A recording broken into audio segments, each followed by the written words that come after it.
મારું ગામ અયોધ્યા ધામ અંતર્ગત સંગડ ગામે કાર્યક્રમો યોજાયા. સવારના ભાગે પ્રભાત ફેરીમાં બહોળી સંખ્યામાં લોકો જોડાયા હતા. આમ તો સંગડમાં વર્ષોથી પ્રભાત ફેરી ચાલુ છે. પ્રભાત ફેરી સાથે સમગ્ર ગામમાંથી પક્ષીઓ માટે ચણ એકત્ર કરવામાં આવે છે. પરંતુ 22 જાન્યુઆરીના ખાસ દરેક દીપોત્સવ મનાવશે ત્યારે સમસ્ત ગામના હિન્દુઓના ઘર પર શ્રી રામના પ્રતીકવાળી ભગવા રંગની ધજા અને ગામની ચારે બાજુ ધજા તેમજ ભગવાનના મંદિરો, ગામને લાઇટોથી શણગાર કરાયું અને ફૂલોનો શણગાર, રંગોળીઓ પૂરવામાં આવી હતી. ઘરોઘર 5 દીપ પ્રગટાવવામાં આવ્યા હતા. ગામની ગાયોને નિરણ અને ગોળ ગ્રામજનો દ્વારા ખવડાવવામાં આવ્યું હતું. કૂતરાઓને લાપસી અને પક્ષીઓને ચણ આપવામાં આવ્યું હતું. સવારથી રથયાત્રા ડીજે સિસ્ટમ સાથે રામ ભગવાનના ગીતોને તાલે સમસ્ત ગામ રામના રંગે રંગાઈ રાસની રમઝટ બોલાવી હતી.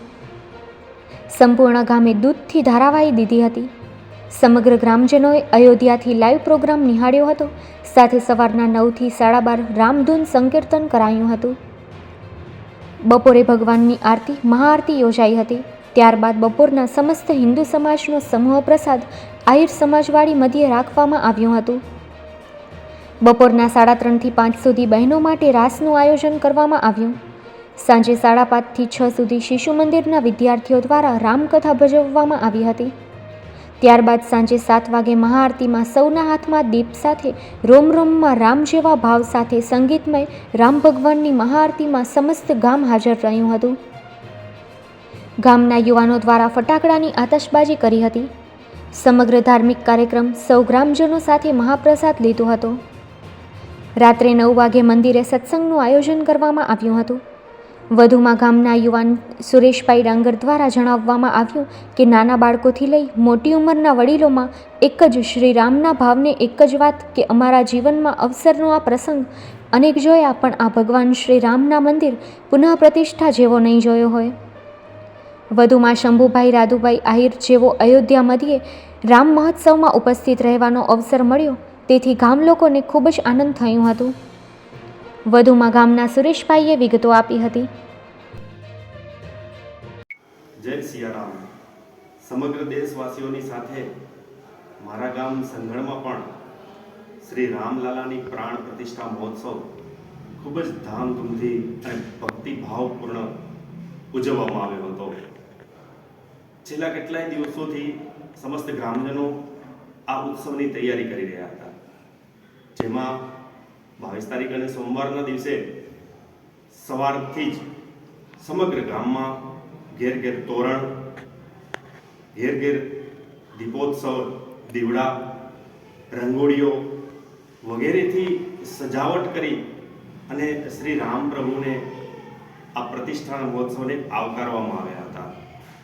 દરેક મંદિરોને રોશનીથી શણગારવામાં આવ્યા હતા અને સમસ્ત ગ્રામજનોએ બપોરના અને રાત્રે ભગવાન શ્રી રામની મહાઆરતીનો લાભ લઈ અને આ ઉજવણીની રંગે ચંગે ભક્તિભાવપૂર્વક ઉજવણી કરી હતી. જય સિયારામ.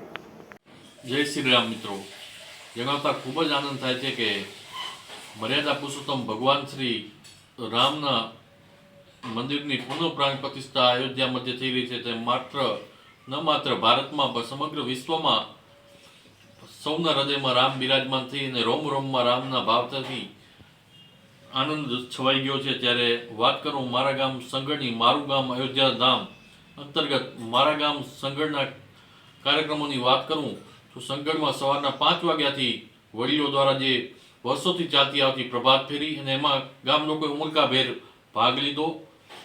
સાથે સાથે પ્રભાત ફેરી પૂર્ણ થઈ રામધૂન બોલાવવામાં આવી.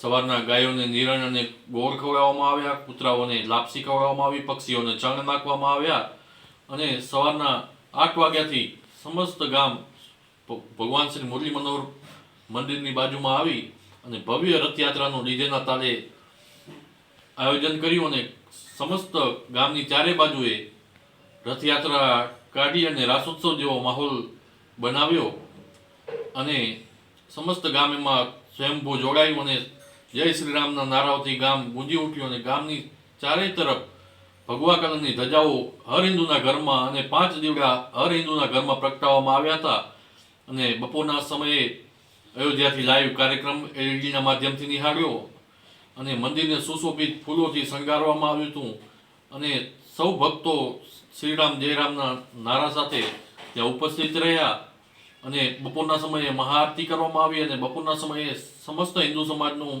મહાપ્રસાદનું પણ આયોજન કરવામાં આવ્યું હતું અને રાત્રે પણ સમસ્ત હિન્દુ સમાજને મહાપ્રસાદનું આયોજન કરવામાં આવ્યું હતું અને સાંજના સમયે બહેનોને રાસોત્સવનું આયોજન કરવામાં આવ્યું હતું. બહેનો રાસ રમ્યા અને તે પછી શિશુ મંદિરના બાળકો દ્વારા રામ ભગવાનને લગતો કાર્યક્રમ રજૂ કરવામાં આવ્યો અને સાથે સાથે 7 વાગે ભગવાન શ્રી રામચંદ્રની ભવ્ય અને દિવ્ય સૌ લોકો ગ્રામજનો એક જ જગ્યાએ ઉપસ્થિત થઈ અને દીપના માધ્યમથી સંગીતમય શૈલીમાં ભગવાન શ્રી રામની મહાઆરતી કરવામાં આવી અને પ્રસાદ લઈ અને રાત્રે સત્સંગનું આયોજન કરવામાં આવ્યું. આ રીતે મારું ગામ અયોધ્યા ધામ એ ભાવ અને રોમ રોમમાં રામ મારા ગામની અંદર જોવા મળ્યો અને સૌ વડીલો અને બાળકોના મુખે એક જ વાત કે આવો અવસર જીવનમાં મેં પ્રથમ વખત જોયો. ઉત્સવો ઘણા જોયા પણ આ મહા ઉત્સવ થયો. જય શ્રી રામ.